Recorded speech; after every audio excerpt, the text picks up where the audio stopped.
Hi all welcome to Blasters arena. Kerala Blasters മാനേജ്മെൻറ്റിന് സകലതും പിഴച്ച ഒരു സീസണാണ് ഇത്. പരിശീലകനെ അവർക്ക് മാറ്റേണ്ടി വന്നു, താരങ്ങളെ മാറ്റേണ്ടി വന്നു, എല്ലാം കൊണ്ടും ബ്ലാസ്റ്റേഴ്സിന് ഇത് കഷ്ടകാലമാണ്. ആരാധകരും ഇപ്പോൾ ബ്ലാസ്റ്റേഴ്സിനെ പൂർണ്ണമായും കൈവിട്ട് തുടങ്ങിയിട്ടുണ്ട്. ഏതായാലും മഞ്ഞപ്പട ഇന്നൊരു സ്റ്റേറ്റ്മെൻറ്റ് കൂടി ഇറക്കിയിട്ടുണ്ട്. അതായത് കേരള ബ്ലാസ്റ്റേഴ്സ് ചീഫ് എക്സിക്യൂട്ടീവ് ഓഫീസറായ അഭിക് ചാറ്റർജിയോടും സ്പോർട്ടിംഗ് ഡയറക്ടറായ സ്കിൻകിസിനോടും രാജി ആവശ്യപ്പെട്ടുകൊണ്ടുള്ള ഒരു സ്റ്റേറ്റ്മെൻറ്റാണ് ഇപ്പോൾ മഞ്ഞപ്പട പുറത്തിറക്കിയിട്ടുള്ളത്. ബാഗ് പാക്ക് ചെയ്തുകൊണ്ട് പുറത്തു പോകൂ എന്നാണ് സ്കിൻകിസിനോടും അഭികിനോടും മഞ്ഞപ്പട ഇപ്പോൾ ആവശ്യപ്പെട്ടിട്ടുള്ളത്. അവരുടെ സ്റ്റേറ്റ്മെൻറ്റ് ഇങ്ങനെയാണ്: ഈ സീസണിൽ 9 വിദേശ താരങ്ങളെയാണ് സൈൻ ചെയ്തത്.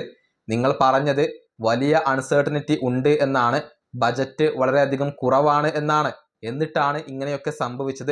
എന്തു മാറ്റമാണ് നമ്മുടെ ക്ലബിനകത്ത് ഉണ്ടായത്? ക്ലബിൻ്റെ ചീഫ് എക്സിക്യൂട്ടീവ് ഓഫീസറും സ്പോർട്ടിംഗ് ഡയറക്ടറും ഉടനടി ഇതിന് ഉത്തരം നൽകണം. വിഷനോ ഡയറക്ഷനോ അക്കൗണ്ടബിലിറ്റിയോ ഇല്ലാത്ത ഒരു പ്ലാനിംഗ് ആണ് നമുക്ക് കേരള ബ്ലാസ്റ്റേഴ്സിൽ കാണാൻ കഴിഞ്ഞത്. ഇതിനേക്കാൾ മികച്ച ഒരു ലീഡർഷിപ്പ് ഇവിടെ വേണം. അത് ബ്ലാസ്റ്റേഴ്സ് അർഹിക്കുന്നുണ്ട്. ഇത് ഞങ്ങളുടെ ക്ലബ്ബാണ്. ബാഗ് പാക്ക് ചെയ്തുകൊണ്ട് ഇവിടെ നിന്നും പുറത്തു പോകൂ. ഇതാണ് മഞ്ഞപ്പടയുടെ സ്റ്റേറ്റ്മെൻറ്റ് പറയുന്നത്.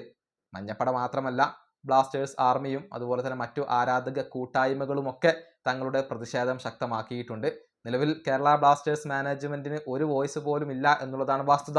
കാരണം അത്രയും ദയനീയമായ ഒരു സ്ഥിതിയിലാണ് ബ്ലാസ്റ്റേഴ്സ് ഉള്ളത്.